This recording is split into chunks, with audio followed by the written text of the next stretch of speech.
Hello, my name is Gregory Dillard, and I am the campus executive chef here at the University of Southern Indiana. And I'm here this morning because I wanted to share with you about heart healthy meals that can be made at home, fun meals that can be made at home, how you can prepare those, how you can prep for a couple of days out so you're not in a hurry to get foods done on a daily basis, and also how you can make it fun for kids if you have kids in the household that you are trying to bring into that. So this morning, I'm just going to have just a few items, and kids love fruit. Most of them, they all love fruit. So I have some apples here and some strawberries here. And then for household tools, when you're using household tools, virtually any kind of knife would work as long as your knives are sharp. As you can try the best you can to get sharp knives or use sharp knives, keep those as sharp as you can. And then a paring knife. You can do quite a bit with just the paring knife. So I have these apples here, which I'm going to dice up for you. I have some strawberries, which I'm going to dice up for you. And any of these recipes are interchangeable. So you can add your go-to fruits, anything that is fun, anything that the kids of the household would like and enjoy. You can add grapes, you can add honeydew, peaches, pineapple, anything like that. But once you wash your produce, make sure that it's good and clean. Just have this paring knife here. You cut off the top. You can do this in a plastic bowl or a glass bowl or a cup, anywhere that you want to do. Even if you want to make it in a styrofoam cup, make it fun for them if they're going to be playing outdoors. And you just basically cut those into wedges like that, not much to it. You want to get that green off the top. It's kind of bitter to eat. These also work well in smoothies. If you have a blender, you could do that. If you do not have a blender, I have taken these and cut them just like this, and then I have frozen them. And to eat frozen bananas and to eat frozen strawberries and to eat frozen grapes, it is a fun summer food or fall food to go to for your kids. It's nutrition, has a lot of value in it that way. Okay, so I'm going to cut those tips off just like that. And like I said, any bowl that you have, it does not have to be glass, any bowl that you have in the house or any pot or any cup would work for that. I'll cut those into fourths. And then I'm going to also do the same with the apple. I'm going to leave skin on. A lot of kids like the skin off. So if that's the case, then you just basically peel around until that skin is off. Some kids do not like that skin. But a lot of your vitamins and a lot of your nutrients, and the majority of all of that is going to be in the skin of your apple. So if you can get your kids or get yourself even to eat with the skin on, you're going to benefit very well. And apples do a lot for the body. So and the old saying is an apple a day keeps the doctor away. It's very, very good for you. And when I purchase apples, or get apples, I try to get the apples that are really, really red in the skin, especially if I'm going to eat the skin. I find that it has a lot more punch and power and taste there. Any apple will work that you get, but I choose the red mostly and the darker the color to eat. Okay, so I'm going to cut that. I also use another knife. I've used a chef knife or just a small fishing tool to cut that. If you don't have a chef knife, any knife will work. You just want to make sure that you're cautious and careful depending on the tool that you are using for the household. So just for today, I'm going to use the paring knife. And I'm going to cut that in cubes. I'm going to put that in with the strawberries, and then I'm going to take, you can either use lemons or lemon juice or limes, even oranges, anything that is citrus, get the seeds out best you can there, and then just squeeze that through your hand like that. The kids can help with that. They can squeeze that in there for you, and they can stir that up for you. It's safe. So they can stand on the chair. I started cooking when I was a little kid, and I would stand on the chair next to my mom and my sisters and brothers, and I would do these kind of things. Take that, and you're mixing. You can add a pinch of sugar to that, or a little bit of honey to that, or if you don't have that, that's totally fine because this is sweet enough by itself, and then you plate that up in a cup, okay?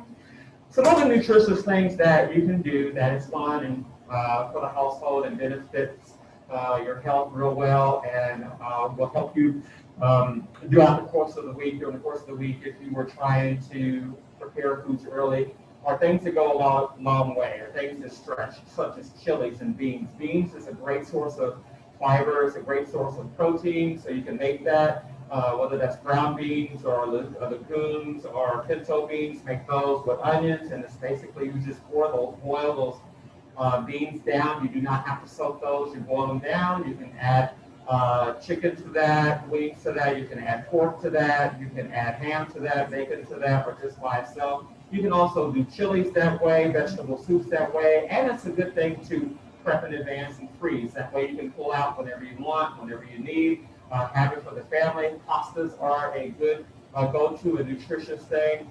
Yogurts, if you can get that in the morning, yogurts is a great thing with cereal that kids love to play with, that they love to mix, and that they love to eat. Dinner time as well, you can use these soups to have with breads, crusty breads, or you can have them with crackers, or just the breads that we make in the cities, just break and use that as a dipping. So these are all things that are fun. These are things that are nutritious that you can use in the home. Just have basic tools, if you will, to make sure that you can cut those up. Tomatoes, it has the lycopene that is very, very good for you and nutritious as well. You can cut these in half and roast them in the oven, squeeze them and chop up some garlic, should you have garlic and onions, and make a salsa. That would be good for your bread, your toast, and your crackers also as well. So food is fun. And all you have to do is just have the right tools, keep it very simple and nutritious for you and for the kids. Find out what it is that they like, their go-to things that they like to eat and have fun with, and make it a family project. Just keep it fun, keep it lively. I also have zucchinis here. You can cut those, put your favorite seasonings on those, and cook them on top of the stove, or put them in the oven and roast those for about 20 or 30 minutes. They're good with rice. Rice is a great whole grain, whole grain brown rice. A long grain rice is a very good product that can be used as a side, or it can be used as salad for you. If you were going to use the rice as a salad, my suggestion is to maybe dice up some of those fruits that I talked about and add those fruits like a cranberry or a grape or pineapple to your rice. A little bit of cheese for the saltiness in it, and it is a delicious thing that is good for the family. So I have your fruit here, your fruit salad. Talked about the roasting of the zucchini. That can be squash, and that can be anything. You can also add the tomatoes to that and just roast it in the oven on 350 for about 25, 30 minutes until it's golden brown. Any vegetable that you choose. I have these things here today, but anything that you choose to work with, the recipes or what you have in the household can be manipulated. It doesn't have to be the product that I have here. It's anything that you have. Just make sure that you have the right tools for that you are roasting it in the oven, that you're keeping it safe. If you have your kids that are helping you cook at the stove, you always want to make sure that we spin that handle around so when they walk past the stove or they go past the stove, they don't hit that. You don't have any accidents with any burns or they pulling that off. You always want to be safe if you're involving kids in the kitchen and watch the tools for them.